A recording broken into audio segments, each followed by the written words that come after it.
fêtons les 50 ans de NC Première avec ses partenaires de toujours.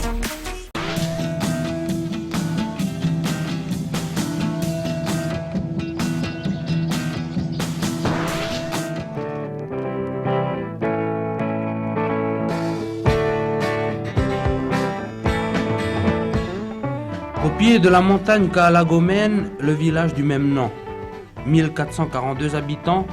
Comme beaucoup de localités de brousse, c'est un village un peu artificiel où ne résident principalement que les fonctionnaires, les commerçants et quelques employés. Pour toucher du doigt la véritable vie de la commune, il faut pénétrer dans l'intérieur du pays. Et Gomène, c'est d'abord l'élevage. Près de 6000 têtes de bétail au total, une vingtaine d'éleveurs européens. Les Mélanésiens, de leur côté, commencent à se regrouper en coopérative. Problème, la distribution. Le marché régional est saturé, il faut tout expédier en ville. Les bêtes sont donc abattues à Ouako, puis dirigées vers l'Ocef à Nouméa. Ici, c'est le troupeau qui est le véritable moteur de l'économie. Les anciens racontent que les premiers colons feuillés sont arrivés dans la région vers 1904. En 1910, le port de Teudje était relié par câble à Brisbane, en Australie. Originalité de la commune de Kaalagomène, le village de Ouako. C'est un État dans l'État, dit-on dans la région. Une centaine d'habitants, 53 travailleurs, une école, un terrain d'aviation privé. Ouako est une importante enclave privée au sud de la commune qui distribue chaque mois 15 millions de francs en salaire. Principale activité du centre, un peu d'élevage, mais surtout la mine. Le dernier visage de Gomène, ce sont les tribus. Il y a 9 tribus au total. Les Kanaks représentent 69% de la population totale de la commune. Sur cette côte aride et dure, on est un peu étonné de la beauté des sites. Païta, Gamaï, Wéol, Baoui, Kourou et bien d'autres encore. Partout, il y a un effort de mise en valeur de la terre. Les services administratifs avec la maison familiale rurale de Païta apportent leur soutien technique. L'agriculture, surtout dans leurs vallées, est très encourageante. Avec le nickel qui donne des signes de faiblesse, Kaalagomène a choisi 2 sorties de secours, l'élevage et le travail de la terre. Après tout, pour l'instant, ils ne semblent pas s'être beaucoup trompés.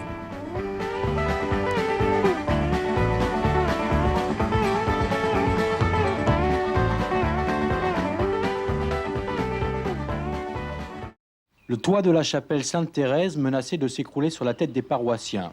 Une solution, raser l'édifice datant de 1938 et refaire entièrement à neuf un nouveau lieu de culte. La commune de Kaalagomène a préféré opter pour la continuité et faire du neuf avec du vieux. Raser une chapelle, c'est raser une histoire. Donc là, on a voulu quand même garder une partie des murs et réellement retravailler sur ces murs et l'agrandir. Sainte-Thérèse n'en croit toujours pas ses yeux. La chapelle s'est agrandie d'un tiers. Un nouveau chœur, une nouvelle sacristie, un autel en granit rose et un dallage en grès. Le bas des murs est en lambris, les colonnes de la mezzanine en briquettes à l'ancienne, alors que le plafond en latte de PVC blanc apporte la touche de modernisme. Une harmonie de tons pastel et une rosace en vitrail qui illumine les feux du soleil au matin. Reste à poser les vitraux des fenêtres latérales, que l'édifice soit conforme aux vœux de la commune. Nous avons essayé de faire quelque chose de bien, qui puisse retenir l'œil. Et au moment où on essaie de développer le tourisme, je pense que ça fait partie aussi de toute cette panoplie de dispositions que l'on prend pour attirer le tourisme et puis faire de telle manière à ce que l'œil du tourisme puisse être retenu par quelque chose d'agréable. Investissement global, à peu près 18 millions de francs, avec une partie des travaux réalisés en régie par la commune. Résultat, un moindre coût de construction au profit de matériaux plus nobles et de la finition. L'inauguration est prévue pour le 31 octobre et d'ores et déjà, la cloche n'attend plus que le bedeau pour rameuter les fidèles. Où l'association des femmes met en place une cellule de distillation inaugurée cette semaine. Reportage signé Jean-Louis Gravalli. Voici les premières gouttes d'huile essentielle de Niaouli, estampillée distillerie de Wemu. Un village d'une centaine d'habitants à environ 40 km de Gomène, en plein milieu de la chaîne. Originalité de cette opération, ce sont les femmes de la tribu, regroupées dans l'association Wedaging, qui ont conçu le projet, financé par le Fonds exceptionnel pour la Nouvelle-Calédonie et qui auront à charge de le gérer. C'est simplement pour ramener un peu d'argent destiné à la tribu parce qu'on n'a rien à gagner. Ça a été difficile à faire? Je ne sais pas parce que comme on vient de commencer, et puis je ne sais pas que ça va bien rouler, ça va bien se passer, mais j'espère que ça va bien se passer. Alors, qu'en disent les hommes? Ils sont très contents de ce travail-là, c'est pour leur faire gagner un peu d'argent parce que comme ils n'ont pas de travail, la tribu, et puis comme c'est très éloigné. De fait, les hommes se sont empressés de prêter main forte aux femmes, notamment pour le fonctionnement de la distillerie, la coupe du bois de chauffe et celle des feuilles de niaouli, rémunérées 12 francs le kilo. Dans un premier temps, on prévoit une, peut-être 2 distillations par semaine, afin de roder cette nouvelle activité. À terme, si l'entreprise tourne bien, elle pourrait produire quelques 600 kilos d'huile essentielle par an, vendus 3 000 francs le kilo, plus 340 francs de subvention ERPA. Un apport substantiel pour une tribu très isolée, à faible activité économique. L'argent, ça rentrera dans la caisse pour l'ensemble. Donc avec cet argent, on verra les besoins de notre tribu pour pouvoir acheter. Il reste que si les femmes de Wemu se sont montrées habiles en affaires, les hommes, eux, auront à prouver leur capacité à s'occuper du foyer pour faire bouillir la marmite de Wemu. Tous les dimanches après-midi, le car de ramassage scolaire de la commune de Kaalagomen effectue sa tournée dans la chaîne. Pour les enfants de Wéol ou encore Wemu, ce car représente le seul moyen d'accéder à un enseignement primaire public. Car pour les parents qui ne souhaitent pas envoyer leurs enfants dans un système d'enseignement confessionnel, de type catholique par exemple, ici présent dans la chaîne, il ne reste en effet que la solution de l'internat de Kaalagomen. Découpage scolaire oblige, l'absence d'un internat géré par la province a donc obligé la commune de Kaalagomen à se doter de sa propre structure, la seule dans son genre sur le territoire. Un internat communal d'une capacité de 60 lits qui accueille actuellement 35 pensionnaires jusqu'au CM2. Ouvert en 1990 et géré par la commune, cet établissement semble répondre parfaitement aux besoins. Encadré par 2 surveillants, suivi par un médecin scolaire, l'internat de Kaalagomen n'accueille que des boursiers. Sa petite structure, enfin, lui permet certaines souplesses, comme l'accueil temporaire d'enfants dont les parents pourraient être amenés à se déplacer provisoirement pour des raisons professionnelles. En exportant plus de 2 300 000 tonnes de minerais en 1995, le groupe de la Société minière du Sud-Pacifique a fixé la barre haut. Un niveau de compétitivité qu'elle entend conserver, si ce n'est améliorer. Aussi, la période des fêtes terminée, il convient de se remettre rapidement à la tâche. Tous les effectifs n'étant pas au complet, vacances obligent, les employés en ont profité pour recharger et reprofiler la piste qui conduit sur le site de Wazingo, une route mise à mal par les fortes précipitations de ces dernières semaines. Plus bas, dans la baie de Théoudier, un minéralier attend au large sa précieuse cargaison. À destination du Japon, le Golden Wing est le premier navire à être chargé cette année. Au total, 42 000 tonnes, convoyées par chalands et remorqueurs, finiront dans ces cales. En attendant, grutiers et matelots s'affairent autour du wharf, remplissant une à une les barges qui seront ensuite remorquées jusqu'au navire ancré à environ 5 km. Une difficulté qui s'ajoute aux conditions météo délicates en ce moment. Pluie et fort vent obligent parfois la quarantaine d'employés à la patience. Aussi, dès l'accalmie, c'est un balai incessant de camions qui se succèdent en haut du wharf. Prochain minéralier au planning, le 9 janvier, suivi le 12 d'un autre navire à destination des fonderies américaines. Évidemment, on est un peu gros, c'est la première fois. Maintenant, grâce à l'arrivée du courant, maintenant, on peut pencher directement. On est content, le courant, c'est un événement pour nous maintenant. L'habitation de Raymond fait partie des 42 foyers de Wéol raccordés depuis peu au réseau électrique. Une prouesse technique si l'on considère que cette tribu est située à 25 km du réseau principal et que la construction de la ligne a nécessité l'implantation de 400 poteaux de 400 tonnes chacun à travers la chaîne centrale. Oui, effectivement, c'est un chantier qui a nécessité plusieurs mois de travaux et qui nous a conduit à utiliser la technique de pointe que constitue l'hélicoptère pour faciliter l'acheminement des matériels. Durant la cérémonie d'inauguration, ce matin, il a été beaucoup question du coût du projet. 2 millions par habitant raccordé. Un investissement record supporté en majorité par le Fonds d'électrification rurale. C'est vrai que pour ce qui concerne cette opération de Wéol, qui touchait 45 foyers et qui coûtait 124 millions à peu près, mais on a dû manger quasiment la moitié de l'enveloppe qui m'était dévolue pour la côte ouest. Les autres maires l'ont accepté, ce qui est une bonne chose. Le maire de Calagomène a parfaitement bien défendu son dossier. Le sous-préfet, la commune et EEC ont déjà prévu le raccordement de la tribu de Wemo, 7 km plus loin. À l'aboutissement de ce projet, le taux de couverture électrique de la commune sera porté à 98%. Pour aller à Pagou, il faudrait presque un GPS et le guidage satellite pour le Calédonien moyen. 20 personnes hors période scolaire, le double pendant les vacances, l'électricité solaire dans le hameau et la BLU via la station côtière pour les communications. Sur le plan cadastre et linguistique, Pagou est à Yengen. Rattachée administrativement à Ouégoua, la commune est en fait à la charge de Calagomène. Le médecin et l'infirmier de Gomène montent 2 fois par mois. L'hélico de la gendarmerie y amène aussi le médecin volant chaque mois que Dieu fait. Alors, dans ces conditions, une salle de soins, c'est presque une bénédiction. C'est plus qu'un cadeau que la mairie nous fait parce qu'on avait vraiment besoin de ça, quoi. La chaîne, des gens étaient très défavorisés. Maintenant, on a un véhicule en plus tout neuf qui nous permet de pouvoir éventuellement ramener des malades avec nous. La commune et la province ont fait un grand effort. La commune de Calagomène a créé un poste de vigile de santé. Elle subventionne aussi un facteur à cheval et l'eau du robinet unique sur le territoire. Pagou a inauguré ce matin une salle de soins. Comme l'électricité et les communications, tout semble venir du ciel. S'il y avait des malades, ou il y avait des blessés, ou il y a des accidents, c'est déjà plus utile d'avoir une salle de soins. Parce que surtout la salle de soins sur place et les médecins qui viennent prendre les permanences. L'eau, l'électricité et les communications sont arrivées à Pagou, c'est un fait, mais la distance physique demeure. 1h30 en Land Rover en chatouillant l'accélérateur, c'est comme une notion venue d'ailleurs. Être consulté dans l'intimité, c'est tout de même un sacré progrès. Chaque jeudi, le médecin et l'infirmier de Gomène font la tournée de leurs patients de l'arrière-pays. 5 heures pour parcourir 120 km de piste en 4x4. Un programme immuable avec des arrêts consultations d'une demi-heure chacune dans les 3 salles de soins. Première visite à Pagou, la plus lointaine des bourgades, quelque part entre Ouégoua, Gomène et Yengen. L'occasion d'étraîner la salle de soins inaugurée il y a 15 jours. Tu t'entends bien Je prends pas d'un mois. Pendant 4... Ouais, l'appréhension, c'est important. L'appréhension, c'est important, mais c'est difficile à mettre en route.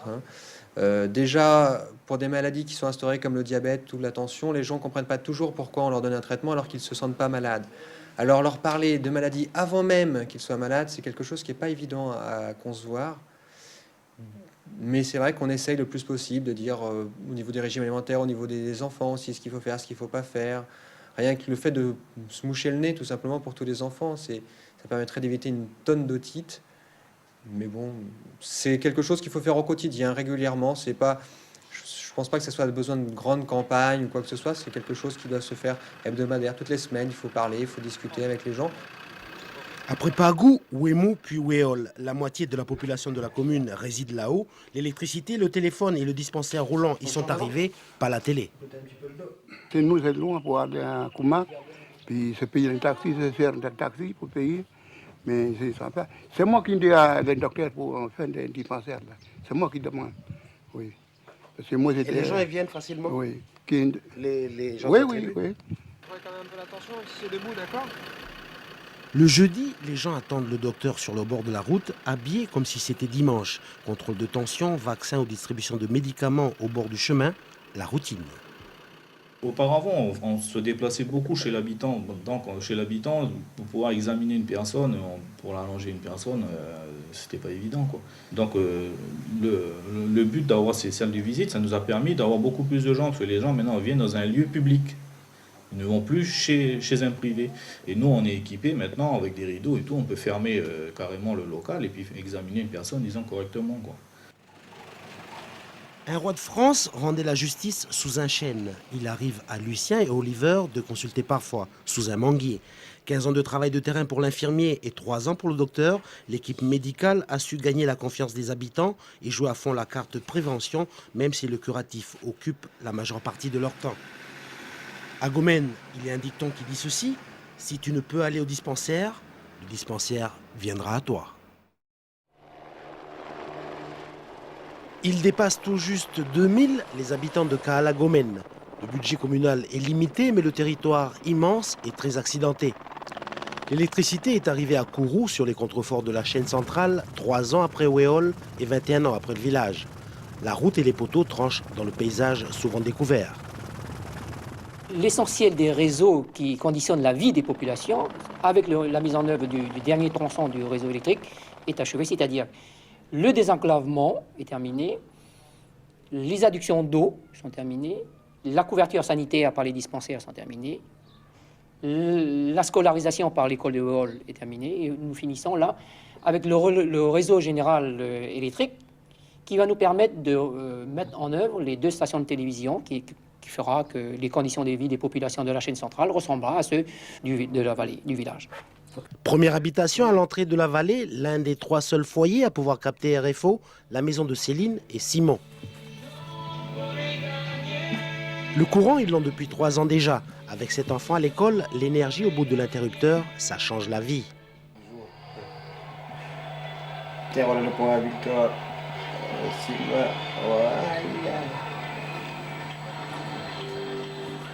On a un peu le congélateur et les appareils comme la télé, un peu le lavage là.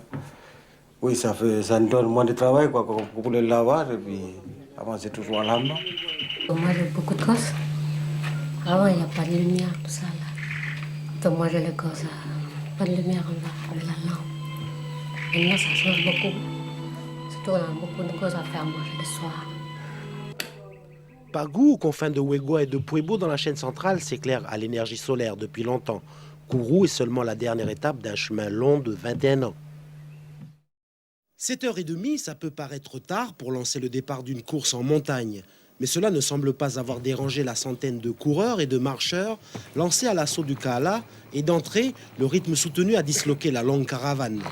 Dans la savane, la longue colonne s'étire et dans les premiers lacets, de petits groupes assuraient à leur rythme la montée. 16 km et demi selon les organisateurs, plus près de 20 selon les concurrents. Il n'y a que les 1050 mètres de dénivelé qui ont mis tout le monde d'accord. Parmi les engagés, les régionaux de Kaala-Gomène, le comité d'entreprise de la SLN et les militaires du 1er régiment d'infanterie de Sarrebourg ont fourni pratiquement 60% du plateau. La pluie et la boue l'an dernier, la chaleur et le sec cette année, le raid de Gomène n'est pas une promenade de santé. Il n'y a qu'une montée et une descente, mais quelle descente quand on longe les à-pics vertigineux. À ce jeu, le plus fort a été sans surprise Pascal Friand, qui a bouclé le parcours en 1h51, soit 9 minutes de moins que l'an dernier. Cette victoire à Gomène offre à Friand la première place du Grand Prix des raids Challenge, les Nouvelles-Calédoniennes. Avec la chaleur, certains concurrents avaient mal estimé leur consommation en eau ce matin. 3 points de ravitaillement sur le parcours, ça semblait trop juste pour beaucoup. J'étais bien et des techniques impeccables. Rien à redire, sauf que je suis crevé. Mais c'était bien, je le referai. Côté féminin, l'inusable Fanfan de la Veuve l'emporte, mais il faudra attendre mercredi prochain et la publication du classement final pour la départager avec Mireille Pideau. Les femmes viennent de plus en plus au raid. Aujourd'hui, ces dames font de la résistance une vertu. Demain matin, l'institutrice de l'école publique devra se soumettre aux questions. Mais on me demandait si c'était dur. Et surtout, pourquoi on fait ça? Quelle raison aller courir dans la montagne? Qu'est-ce que vous leur dites? 318. Qu'est-ce que vous leur dites à vos élèves? C'est pour la santé, conserver la jeunesse. Friand, Castel, Martin, le podium masculin, de la veuve Raguet Valguer-Danielson chez les femmes au palmarès de cette 2e édition du raid de Gomène. Avec ce raid, la saison s'achève. Il reste juste une épreuve combinée vélo-course à pied du côté de la Foix avant les vacances.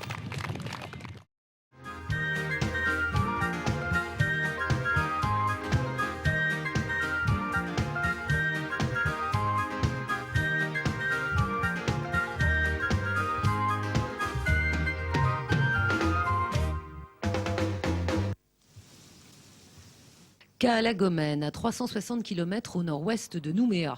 Kaala-Gomene, l'une des communes les plus étendues de Calédonie avec quelques 72 000 hectares. La commune rassemble un peu moins de 1800 habitants et compte 10 tribus, dont certaines très éloignées et enclavées dans la chaîne. C'est en 1899 qu'a été créée la commune à sa place actuelle. Auparavant, le village s'appelait Gomene-Wako et se situait plus au sud. Naguère célèbre pour sa conserverie de viande de Wako ou pour ses distilleries de Niaouli, le nickel constitue désormais la seule richesse de Kaala-Gomene. La commune s'est affichée à la une de l'actualité il y a tout juste 4 ans lors de l'arrivée d'un bateau de réfugiés chinois. Depuis, le village est retombé dans sa torpeur.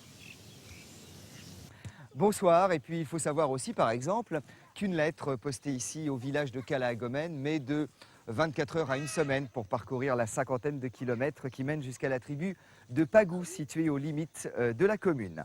Même si les temps changé, les communications aussi, eh bien le facteur et son cheval restent bien pourtant toujours là.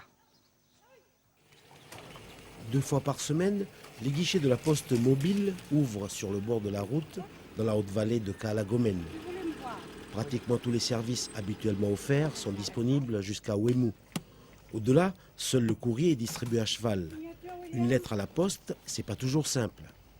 Non, pas si simple que ça, parce qu'avec les routes qu'on a, c'est très difficile. On a de la poussière, le courrier, des fois, il est sale. Les gens, on essaye de nettoyer à peu près, surtout avec la voiture que j'ai.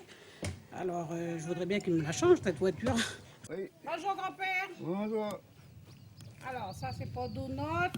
Oui. Nandouille. Oui. Voilà tous les pangous. Ah bon, merci. Merci beaucoup. Une fois relevé, le courrier du lundi commence alors l'acheminement à cheval, 2h30 de piste jusqu'à Pagou. C'est tous les jeudis pareil depuis 40 ans. Rémunéré par la commune de Kaala-Gomene, Pierre est le facteur de l'office des postes. Seul accident de travail, une chute de cheval avec multiples fractures à l'épaule, pas d'hélico, 3 heures de piste en jeep, avec au bout la CAFAT qui ne pouvait considérer comme accident de travail une chute de cheval. 35 ans sur la ligne Pimboa-Pagou, 5 ans de Wemu-Pagou, la distribution du courrier, c'est un service qui ne craint que les intempéries. Ben alors, il y a comme ça, il y a 40 ans que c'est pour porter le courrier, depuis 60 là, jusqu'à maintenant, là, mais c'est toujours pour porter le courrier. Là. Il est quand même dangereux, mais qu'est-ce que vous voulez, parce que nous, ici à la chaîne, c'est notre voiture, c'est le cheval. Le cheval, lui, n'appartient pas au service public, c'est la monture habituelle pour travailler. Après 1 heure sur la route ouverte par la Légion étrangère, il reste 1h30 de piste, avant que le courrier n'arrive au destinataire. Le facteur est aussi l'opérateur de la radio VHF sur la fréquence des navires en mer. Pierre ne se considère pas comme un fonctionnaire pour autant, plutôt multifonction.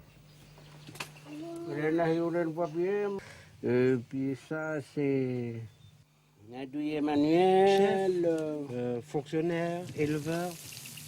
C'est tout. Vous avez plusieurs casquettes là. Ah oui, là c'est comme ça. Des fois, médecin, parce que maintenant, là, ça y est, ça arrive. Mais à un moment que moi, je travaille encore à Oumba, bah, c'est moi, ils ont fait l'indépôt, les médecins font l'indépôt ici, c'est moi. Et puis, il y a quelqu'un qui est malade, bah, moi, c'est soigné. C'est soigné. Je fais tout, je fais un peu tout, moi. Plus rapide que la poste, les télécommunications, dont le premier câble avec l'Australie fut tiré d'ici même, à Théoudier. Ce n'est pas pour rien que Kaala-Gomene est la commune la plus proche du pays des kangourous. C'est encore d'ici que se fit la première liaison aérienne entre les deux pays. Alors nous sommes ici, sur la place du village de Wako. Nous avons la stèle qui rappelle le départ de Victor Offray. C'était le 21 novembre 1931 et il était à bord de son avion que l'on appelait l'Aigle Doré, le Golden Eagle. C'est le premier départ d'un avion de Nouvelle-Calédonie vers l'extérieur. Et qui c'était ce Victor Offray? Victor Offray, c'était un Australien. C'était un Australien qui était passionné d'aviation, qui avait acheté un avion, qui avait passé ses brevets et qui était venu en Calédonie avec un ami Et ils ont fait de très très nombreuses choses, beaucoup de baptêmes de l'air. Ils ont fait des liaisons aériennes avec l'intérieur, avec les îles. Ils ont fait même des vols de nuit.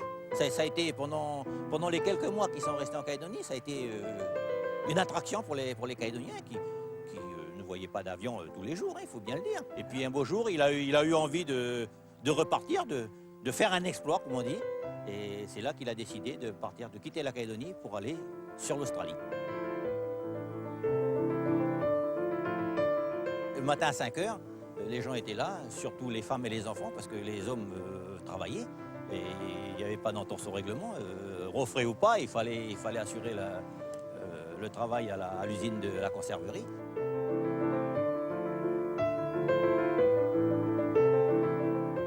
Il a utilisé la place du village que l'on voit ici, et il a utilisé cette déclivité pour prendre son vol, pour pouvoir s'élever. Et il est parti. Il a fait un tour pour prendre de l'altitude, et ensuite il est repassé au-dessus du village. Les gens l'ont acclamé, un bon signe de revoir, et on a attendu le soir. Et le soir, par la radio, on a su que Victor avait réussi. Bravo Victor!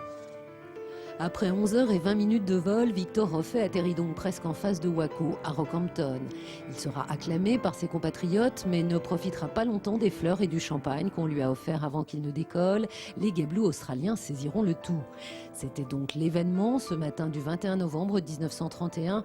Mais aujourd'hui à Wako, on a oublié le nom du héros. Il est vrai qu'il ne passa qu'une nuit dans le petit village. Et c'est encore à cause de sa proximité d'avec l'Australie que Kaalagomen s'était illustré 38 ans auparavant. C'est en effet entre le wharf de Théoudier et la ville australienne de Bundaberg qu'avait été immergé le premier câble de télécommunication entre les deux pays.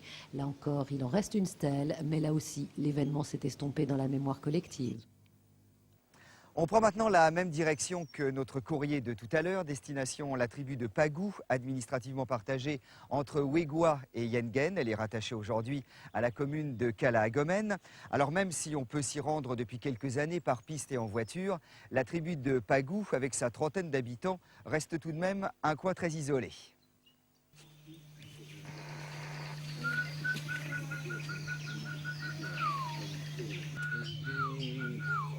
Nomor radio, ici Pagou, à vous parler.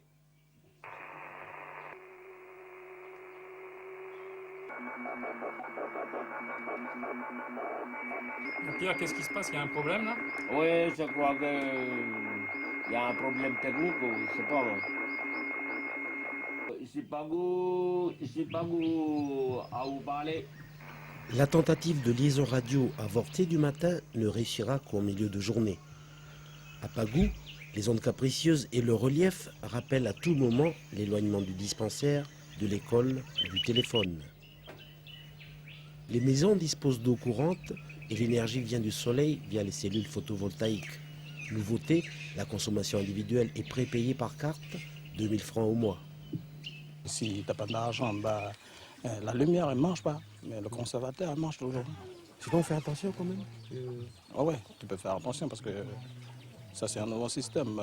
Par exemple, tu fais des trafics, il y a des gens qui viennent faire des entretiens. Et là, ils voient bien que tu fais des choses. Puis des fois, ils coupent l'installation. On ne peut pas tricher. Oui, on ne peut pas tricher.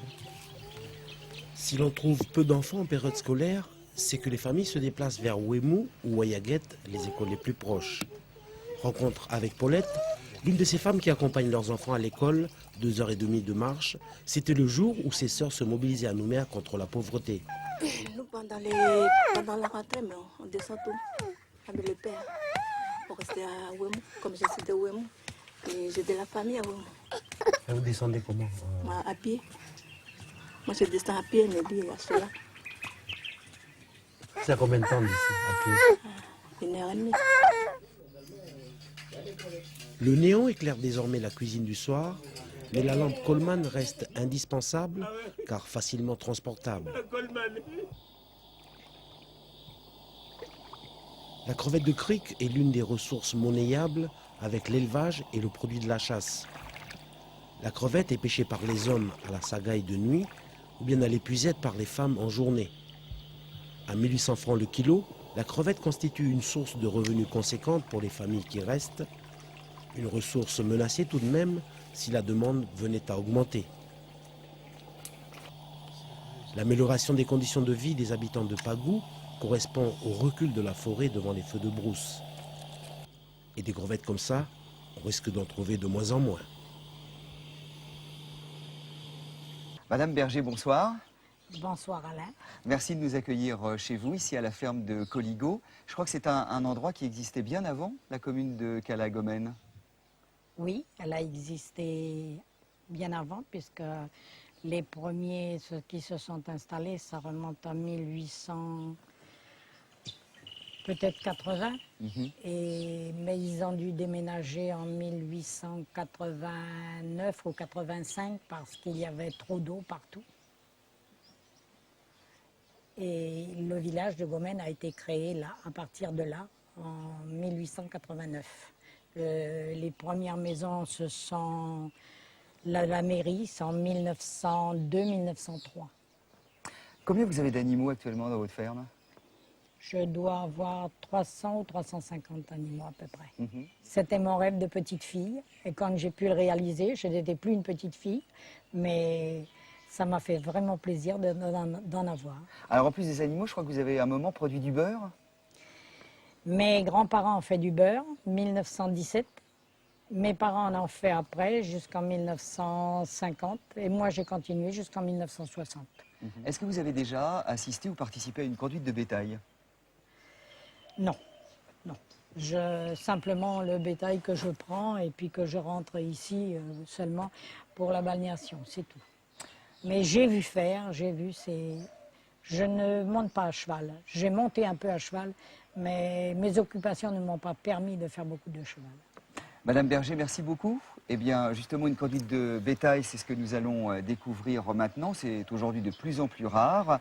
Il s'agit d'une dizaine de bêtes destinées à l'engraissement et menées de la tribu de Pagou, dans la chaîne centrale, jusqu'à Ouémou, dans la vallée. C'était tout récemment. On a travaillé pour l'OCEF. C'est tout à fait au début, on a travaillé pour l'OCEF, mais l'OCEF à Ouako, quand ils ne sont pas installés encore l'abattage au câble. Et puis après, ils ont été fermés à Ouako, et puis ils ont ouvert le câble de Mbouraï.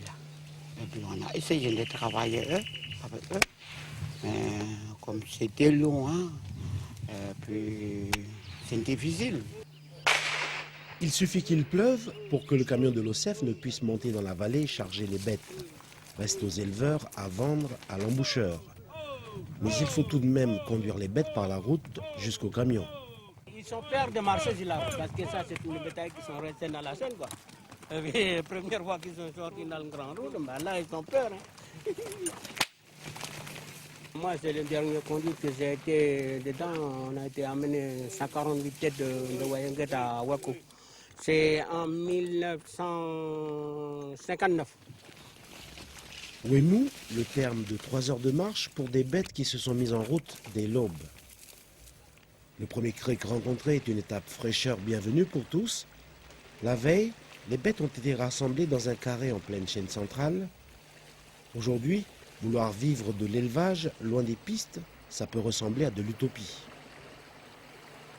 Quand on a mené le bête au cap pour l'abattage, on voit bien la différence entre les élevages performants et les élevages traditionnels. Et puis après, on a laissé un peu abandonner les bétails. Et puis du moment qu'il y avait des éleveurs comme Charlot, ils décident d'acheter vif. C'est pourquoi on a retravaillé. Nées dans la chaîne centrale, ces bêtes sont engraissées aujourd'hui à l'ombre du Taom avant de prendre la route du Cap vers les abattoirs de l'OCEF. L'étape obligée dans une activité en mutation. Maintenant, je vais les préparer quand même, je vais les engraisser. Parce que pour eux, vendre à l'OCF maintenant, c'est assez difficile. Par rapport à l'éloignement qu'ils ont, l'état des routes. Pour venir jusqu'ici, il y a quand même une bétail à l'OCF, pour eux, c'est trop difficile. Ils ne peuvent pas le faire. Avec la bétaillère, l'écoulement du cheptel ne pose plus problème aux éleveurs. Seuls les nostalgiques pourraient regretter les conduites d'autrefois, fortes de plusieurs centaines de têtes. Le petit village de Wako, qui dépend de Cala-Agomène, s'est développé autour de cette usine créée en 1886 pour les besoins de l'armée. Usine bien connue pour sa production, le Wako, nom local du fameux corned beef. Wako, c'est un petit peu comme un village de western, patrimoine aujourd'hui de cette commune du Nord. Cette maison, c'est un peu le cœur et l'âme de Wako.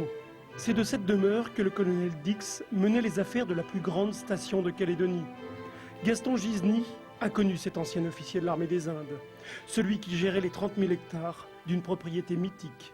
C'est tout en culture. Hein. Ici, c'était du riz et de l'avoine, hein, sur le côté nord. Et sur le côté sud de la route, c'était tout un potager, un immense potager. Tomates, carottes, choux, concombres et salades, et quantités industrielles de salades. Du maraîchage sur des centaines d'hectares, mais aussi et surtout de l'élevage, du bétail, jusqu'à 20 000 têtes pour l'usine de conserve. Dès 1886, la fabrique produira des boîtes de corned beef par milliers. Dans les années 30, les locaux seront modernisés. Plus de 300 personnes y travaillent à la chaîne, des Javanais et des Indochinois surtout. On raconte même que certains auraient disparu dans ces autoclaves. Gaston préfère se souvenir d'une usine idéale. Alors ici, où nous sommes, c'était donc il y avait une dizaine de personnes qui travaillaient là-dedans. Hein, il fallait voir, c'était des vrais artistes. Hein. J'ai tous bien connus, moi, des bouchers. Et c'était là où on tuait le bétail et qui était acheminé dans ce passage-là pour être ensuite désossé dans la nuit et mis en boîte le lendemain, quoi, cuisiné. Aujourd'hui, l'usine perd chaque jour un peu de son âme. Peu à peu, les souvenirs rouillent et s'en vont en lambeaux. Un patrimoine en sursis, comme cette école où Gaston était scolarisé lorsque ses parents sont venus travailler ici. Moi, je garde un souvenir sentimental de tout ça. C'est ma vie. Un terroir, un patrimoine à préserver, des souvenirs pour quelques nostalgiques ou une histoire à raconter aux générations futures de décider. Quand on habite dans ces massifs montagneux et qu'on souhaite obtenir un rendez-vous chez le médecin ou chez le dentiste, eh bien, il suffit de se mettre sur le bord de la route le jeudi matin. Pour assurer la continuité du service public, à Cala-Agomène, les administrations vont à la rencontre des usagers. Et c'est le cas pour tous les services de santé. Chaque jeudi à Gomène, le dispensaire va vers la population de l'arrière-pays. Chaque jeudi, la journée commence bien avant l'heure du premier journal à la radio. Dans l'arrière-pays, les distances se comptent en heures. Les kilomètres deviennent alors anecdotiques, tout comme la route des crêtes bordée de profonds ravins. Un jeudi par mois, le dentiste se joint au médecin et à l'infirmier pour la tournée. Leur mission est de soigner bien sûr, mais surtout ils font le tri des malades. Ceux dont l'état nécessite des examens ou des soins plus approfondis sont alors convoqués au dispensaire du village. Prendre l'attention d'un patient ou faire une prise de sang au bord de la piste sont monnaie courante. Le médecin et l'infirmier exercent dans tout le secteur de Cala-Agomène. Le dentiste, lui, partage son savoir-faire entre Koumak, Poum et Belep. Toutes les tribus visitées sont équipées de salles de soins. Surprise à Pagou, une patiente venue de Wayaguet dans la région de Yengen pour une extraction. Ok, c'est terminé. Tu craches une seule fois. Quand tu bois de l'eau glacée que ça fait mal. Ouais. Pourquoi? Eh ben, tu vois, ces dents-là, il faut les soigner. Ok. Ah non, ils vont me l'enlever. Ouais, mais attends, je t'explique. Là, en fait, tu sens parce que la gencive, elle est descendue, d'accord? Donc là, tu sens le chaud et le froid sur la dent. Mais ça, ta dent, elle est bonne, ça sert à rien de l'enlever. D'accord? Hier soir, j'ai eu le mal de dent, et puis pour moi, c'est pour arracher. Et comme j'ai eu une explication par le dentiste que d'avoir déplacé un commun pour pouvoir tomber, je trouve ça un peu. Oh, yeah. Ouais. On va prendre l'attention, hein? Oui. D'habitude. Cette proximité avec les malades crée des liens établis à confiance. L'infirmier devient alors éducateur de santé. On essaye, quand on vient le jeudi, de pouvoir amener le maximum qu'on puisse leur amener, quoi. Aussi bien leur amener leurs médicaments, que les surveiller comme des vieux, des hypertendus comme lui, de venir lui prendre sa tension régulièrement. ça évite de se retrouver un jour avec un gros pépin sur les bras, quoi. Ok. Voilà. Une dose comme ça 3 fois par jour. Ben là, vous commencez à midi, d'accord? Et puis on va lui faire pendant 6 jours aussi. Hein. Calista, t'as encore mis des cailloux dans les oreilles? Ben c'est bien.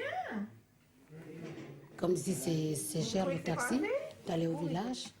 Et oui, d'aller à Comac à l'hôpital. Et puis, je trouve que c'est bien. 80. 3 kilos 580. Guérir, l'équipe médicale sait le faire, c'est son métier. Mais souvent, on lui demande de faire de la prévention en plus et en même temps. On essaye de prendre le temps de parler de la prévention, quelle qu'elle soit, les coups, le frottis ou les maladies sexuellement transmissibles. En même temps que les consultes, mais j'ai pas de plage horaire pour faire de la prévention, on n'a pas le temps. Dans les propos d'hommes politiques et de journalistes, quand on parle santé, on entend coût. L'équipe médicale de Kahalagomène s'investit 6 heures chaque jeudi sur la piste, au service de la santé, tout simplement. Si Kahalagomène est l'une des communes les plus étendues de Calédonie, c'est vrai aussi pour sa façade littorale qui s'étend sur plus de 40 km. En revanche, il n'y a que 2 petits îlots qui dépendent de Kahalagomène. Autant dire que côté patrouille maritime, le travail de la gendarmerie se concentre surtout sur la prévention. En théorie, c'est tous les 15 jours que les gendarmes de Kahalagomène attellent à leur Land Rover le Ville de Val-d'Oie. Un calendrier qui varie toutefois au gré des aléas mécaniques. La commune a fait l'acquisition du bateau voici 4 ans, et ce afin d'assurer la surveillance de son espace maritime, mission confiée par convention à la gendarmerie. José, alors quelle est la mission d'aujourd'hui? Ouais, bien, nous allons effectuer une mission maritime, c'est-à-dire que on va prolonger l'activité que l'on a habituellement à terre.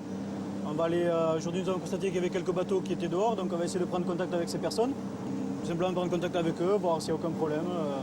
Voilà, par la même occasion. Faire un petit tour au niveau de l'îlot de Verre, simplement, voir constater s'il y a des plaisanciers. Veiller au respect des dates limites de la pêche au crabe ou de certaines espèces de poissons est l'une des attributions saisonnières des gendarmes. En revanche, c'est toute l'année qu'ils vont à la rencontre des remorqueurs qui tractent les barges de minerais et effectuent les navettes entre le wharf de Théoudier et les minéraliers. Là, vous avez un train de barge qui rentre et comme ils sont en plein travail, on ne va pas spécialement les déranger aujourd'hui. Sinon, quand ils sont au milieu d'opérations de chargement, on peut s'arrêter éventuellement contre eux et puis prendre tout simplement contact. Voilà. Pour les bateaux étrangers, tels le Flores, seuls les douaniers sont habilités à monter à bord. Alors les gendarmes de Kahalagomène se contentent eux de contourner le navire, prêts à répondre à une éventuelle sollicitation du capitaine. On est amené à intervenir, c'est en cas d'accident. Et comme ça a été le cas, je crois, en 1999, fin 99, où un marin étranger s'était blessé et qu'il avait fallu monter à bord pour le conduire au CHU de Comac. Invariablement, la mission s'achève par une visite à l'îlot de Verre, du nom du maître canonnier du contre-amiral d'Entrecasteaux pendant son exploration de la Grande Terre au XVIIIe siècle. L'îlot abrite pétrels, sternes, puffins et plusieurs espèces de tortues. Depuis 2 ans, la mairie a construit 3 abris pour rendre plus douillette l'escale des plaisanciers ou des pêcheurs, mais en contrepartie, et c'est la moindre des choses, ceux-ci se doivent de respecter l'environnement. En fait de prévention, l'îlot étant souvent désert, les gendarmes en sont surtout quittes pour une opération nettoyage, parce qu'en matière de répression, les flagrants délits environnementaux sont plutôt rares. Il faut savoir que la plupart des détritus qu'on a sont jetés à partir des minéraliers.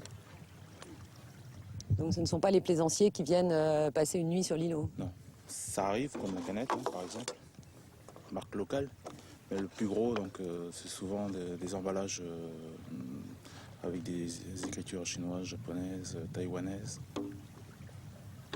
Autre fléau à combattre, la coupe du bois sur l'îlot, car celle-ci favorise la prolifération des cactus et l'appauvrissement des sols. Bref, à Kahalagomène, les gendarmes jouent surtout les protecteurs de la nature. Normal, les 2 îlots de la commune sont inhabités. Au fait, Kahalagomène, je ne sais pas si vous le savez, mais c'est un nom mondialement connu. Pas forcément à cause de celui de sa rivière, mais plutôt parce que la commune a donné son nom au goménol, l'huile essentielle extraite du niaouli et qui entre dans la composition de médicaments très courants. Voici les premières gouttes d'huile essentielle de Niaouli, estampillée distillerie de Wemou. Un village d'une centaine d'habitants à environ 40 km de Gomène, en plein milieu de la chaîne. Originalité de cette opération, ce sont les femmes de la tribu, regroupées dans l'association Wedaging, qui ont conçu le projet. C'était le 21 novembre 1993. La tribu de Wemou espérait produire 600 kg d'huile essentielle de Niaouli chaque année. 8 ans plus tard, le feu est éteint sous la cuve de Wemou. Ici, comme ailleurs en Nouvelle-Calédonie, les distilleries de Niaouli ont cessé de produire. En revanche, le Niaouli intéresse toujours les scientifiques. Une jeune Calédonienne lui a même consacré une thèse voici 2 ans. Bien évidemment, en préambule du compte-rendu de ses travaux, Bénédicte n'a pas manqué de rappeler que si l'huile essentielle de Niaouli devient le goménol en pharmacologie, c'est bien parce que l'histoire de ce médicament commence à Kaala-Gomène. Effectivement, gomène et goménol sont plus ou moins intimement liés. En Nouvelle-Calédonie, on utilise l'essence de Niaouli depuis très longtemps, depuis la fin du siècle d'avant maintenant, on peut le dire, depuis la fin des années 1890. Et la personne qui a décidé de travailler sur cette huile et qui s'est aperçue que c'était une huile qui était très importante au niveau médical, a décidé en l'honneur de la commune de Gomène où elle a installé sa première distillerie d'essence de Niaouli, de donner ce nom de goménol à l'essence de Niaouli. L'auteur de cette découverte, c'est Jules Prévet. Grâce à lui et à son frère Charles, pharmacien de son état, le nom de goménol est passé à la postérité. Jules, lui, était administrateur de la conserverie de Wako, ainsi qu'en témoigne cette signature. Et c'est alors qu'il dirigeait l'usine qu'il s'est intéressé au Niaouli. Le brevet fut déposé le 2 mai 1893 et c'est donc ici, à Kaala-Gomène, que débute la carrière du célèbre goménol. Aux alentours de la Deuxième Guerre mondiale, il y a eu une explosion de la consommation et de la production surtout d'essence de Niaouli qui s'est atténuée petit à petit avec le temps. Le travail de thèse, c'est de trouver un schéma qui permettrait de relancer cette filière huile essentielle de Niaouli sur le territoire. Donc ça pourrait être la fortune de Gomène. Ça pourrait être une des fortunes de Gomène, exact. S'ils veulent s'en donner la volonté, la dynamique, et oui, ça pourrait être possible pour Gomène. Voilà, notre étape à Kaala-Gomène s'achève ici sur le massif de Ouazangou. C'est aussi une particularité de cette commune. Nous sommes sur l'un des sites de parapente les plus fréquentés en Nouvelle-Calédonie. Laurent Le Pigeon, bonsoir. Vous travaillez pour la municipalité de Kaala-Gomène, mais vous êtes surtout un fanat de deltaplane, vous. Ouais. Comment on explique que ce site soit aussi favorable à ce genre de sport ? Ben déjà, c'est par l'accès. Déjà, le site est facile d'accès par justement l'activité de la mine encore qui est sur Ouazangou. Et aussi pour les conditions aussi, ça se passe bien au niveau du vent. Et puis aussi pour la beauté du site, quoi. C'est vrai. Alors donc la preuve, c'est qu'ici sont organisées régulièrement des compétitions. Voilà, des compétitions. Voilà, comme en ce moment. Tous les ans à peu près. Ouais. Voilà, avec le coup d'envoi de l'Open de Nouvelle-Calédonie. Voilà, merci et bon vol. Nous on se retrouve le mois prochain, le 22 décembre. Ce sera un numéro spécial, un florilège de toutes les communes où nous avons fait étape cette année. Et d'ici là, je vous souhaite à tous une très bonne fin de soirée.